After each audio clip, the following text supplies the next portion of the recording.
Olá pessoal, na nossa videoaula hoje vamos mostrar a dedução da terceira equação de Maxwell, que diz que o rotacional do campo elétrico é exatamente igual a quem? A variação temporal parcial do campo magnético. Tem um sinal negativo aqui, esse sinal negativo a gente vai mostrar de onde é que ele vem, certo? Bem, só que a gente precisa relembrar o que primeiramente? A gente precisa relembrar a lei de indução de Faraday, que diz o quê? Que diz que a integral de superfície de caminho fechado, superfície não, integral de caminho fechado do campo é produto escalar dl, ele é exatamente igual a quem? A menos a derivada em relação ao tempo do fluxo do campo magnético, certo? Reescrever aqui, caprichar mais um pouquinho aqui. Então você vai ter o que? Um menos um dρ não, dB dt. E essa aqui é o que a gente chama de lei de Faraday, Faraday. Ou Faraday, como alguns falam também, Que mostra o que? Na verdade, aqui só corrigindo novamente. Isso chama-se falta de atenção, pessoal. Vocês não podem ter falta de atenção na hora da prova, hein? Então vocês vão ter um um d φ em relação a dt. Por quê? Porque aqui, o que é esse cara aqui? Esse cara aqui é o que chama de fluxo magnético, certo? E a gente já a gente vai escrever ele aqui. Lembrando que o φ aqui, o φ de B,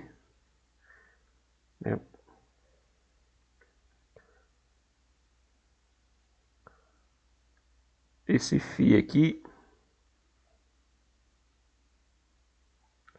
ele é quem? É definido como sendo o fluxo magnético, ou fluxo de campo magnético. O fluxo magnético, Vamos usar aqui, um fluxo magnético. Certo? E o fluxo magnético, por sua vez, ele é definido como? Como é que é definido o fluxo magnético? É uma integral de superfície de quem? Do campo magnético, produto escalar ds. Seria uma analogia ao que? Ao fluxo de campo elétrico, certo? Ou fluxo elétrico, lá da lei de Gauss, ok?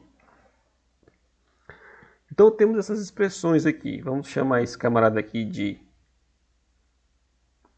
Novamente, a gente chama esse camarada aqui de A. E esse camarada aqui vamos chamar de B, certo? Mas repare uma coisa. Aqui você tem a primeira relação onde você mostra o que? Nessa terceira equação de Maxwell, onde você verifica que o rotacional do campo elétrico é menos a derivada parcial temporal do campo magnético, você já viu uma conexão entre campo elétrico e campo magnético.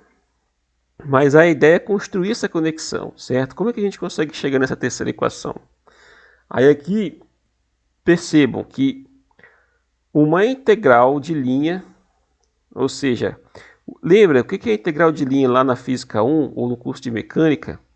Uma integral de linha está relacionado com uma grande... Tipo, isso é a matemática, certo? Mas a aplicação dela no contexto da mecânica é o quê? Está relacionado com um trabalho, certo? Ou com um potencial. Lembrando que lá na Física 1 ou no curso de Mecânica, existe uma relação entre trabalho e potencial, certo?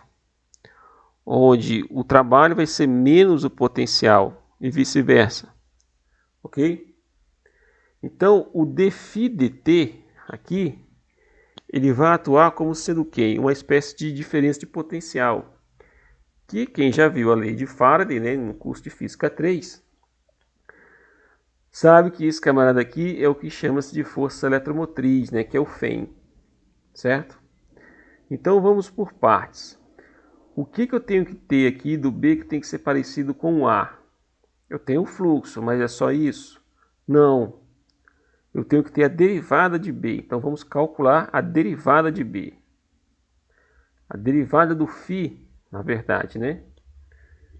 Então como é que vai ser aqui? Eu vou ter uma derivada do fluxo φ de B em relação ao tempo. Isso aqui vai gerar o quê? Eu posso fazer a derivada de uma integral, certo? Então você vai ter uma derivada de uma integral de superfície, aqui é uma superfície fechada, né? De quem? De B, produto escalar, ds. Então como é que vai ficar aqui? Se eu tenho uma derivada de uma integral, a integral de uma derivada são operações inversas. Então não vai afetar o resultado do problema se eu colocar a derivada dentro da integral, certo?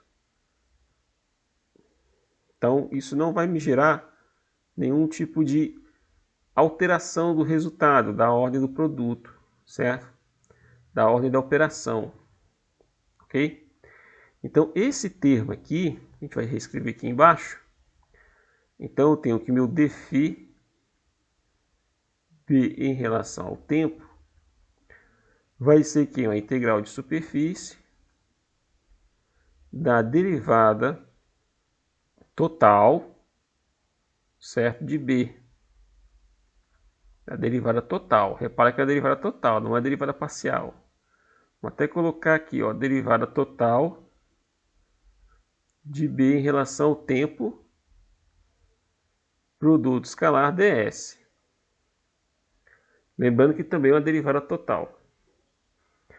Certo? Então vamos agora, vamos pegar esse cara aqui. Esse aqui vai ser a nossa equação C. E aí vamos substituir o C em A. Ao fazer isso, o que vamos ter? Vamos ter o seguinte. Eu vou ter a integral de caminho do campo elétrico, que multiplica quem? O elemento dl, certo? Isso tem que ser igual a quem? A menos a integral de superfície de quem? De dB. Agora, novamente, vou colocar aqui na cor branca, porque a gente fez a derivada total.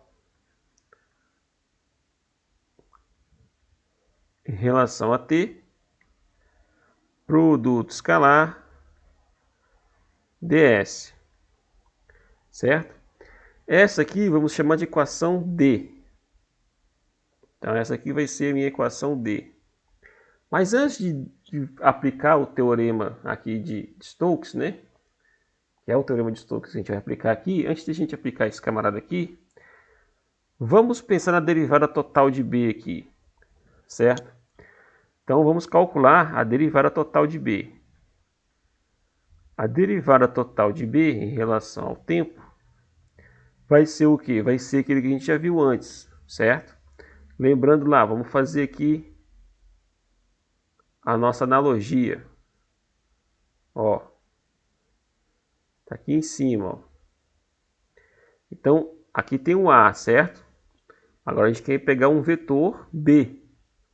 Então a gente vai usar esse resultado aqui, que vocês estão observando, da derivada total, e vamos colocar aqui no campo magnético. Então isso vai gerar uma derivada parcial de B, que a gente chama de derivada local em relação ao tempo, mais quem? Um fator V, certo? Que vai ser o que? Vai ter um divergente, ou um produto escalar, na verdade aqui é o produto escalar, de quem? Do divergente de B. Então esse é o resultado. Opa, peraí, para tudo. Mas quem é esse camarada aqui? Qual é o valor dele? Calculamos no vídeo passado. Esse camarada aqui é quem? No vídeo passado, mostramos que o divergente de B é igual a zero. Certo? Então, esse fator aqui, né? Esse camarada aqui, ele tem valor igual a zero. Então, concluindo, a minha derivada total de B em relação ao tempo se transforma na derivada parcial de B em relação ao tempo. Certo? Por quê? Porque o divergente de B é igual a zero. E aí, como é que vai ficar a nossa equação D? Não precisa reescrever ela de novo, né? Então, a gente apaga aqui. Simplesmente agora a gente coloca agora com a cor amarela, vai ser quem? Um d-ROM B em relação ao tempo, certo? Então, essa é a nossa equação D. Aí sim a gente vai lá e aplica o teorema de quem? O teorema de Stokes, que relaciona o quê? O integral de linha com o efeito da circulação. Então, vamos lá, ver o teorema de Stokes. O que o teorema de Stokes diz? Que uma integral de linha de um certo vetor A, ele vai ser quem? Uma integral, né, de superfície do rotacional desse próprio vetor, dentro de um elemento de área. Então, aqui o que a gente tem que alterar é quem? Não é a área, certo? Aqui na equação D, o que a gente precisa alterar aqui é quem? É a integral da esquerda, certo? Então, vamos reescrever a integral da esquerda. Então, temos aqui uma integral. Essa integral aqui vai ser reescrita como? Você vai ter uma integral de superfície, certo? Fechada. Não vou usar a integral dupla, porque já está subentendido que é uma integral de superfície. De quem? Do rotacional do campo elétrico. Que multiplica quem? Que multiplica um elemento de área. E repare que isso aqui é um produto vetorial. Então, você vai ter que ter um elemento aqui de produto escalar. Do elemento de área. Isso tem que ser igual a quem? A menos a integral de superfície fechada. De quem abre parênteses de d-ROM B em relação a T, produto escalar, o elemento de ds, certo? Então, pessoal, repare o seguinte, essa integral, repare que esse sinal negativo ele pode entrar dentro da integral, né? Eu esqueci de colocar ele aqui, então você vai ter um valor negativo aqui dentro. Então você pode assumir, né, ou chegar na conclusão de que essas duas integrais só vão ser verdade se os integrandos, né, forem o quê? Idênticos. Então isso implica na terceira equação de Maxwell, que diz que essas duas integrais só vão ser verdade se somente se o rotacional do campo elétrico for exatamente igual a quem? A menos a derivada parcial do campo magnético em relação ao tempo, certo? Então temos aqui,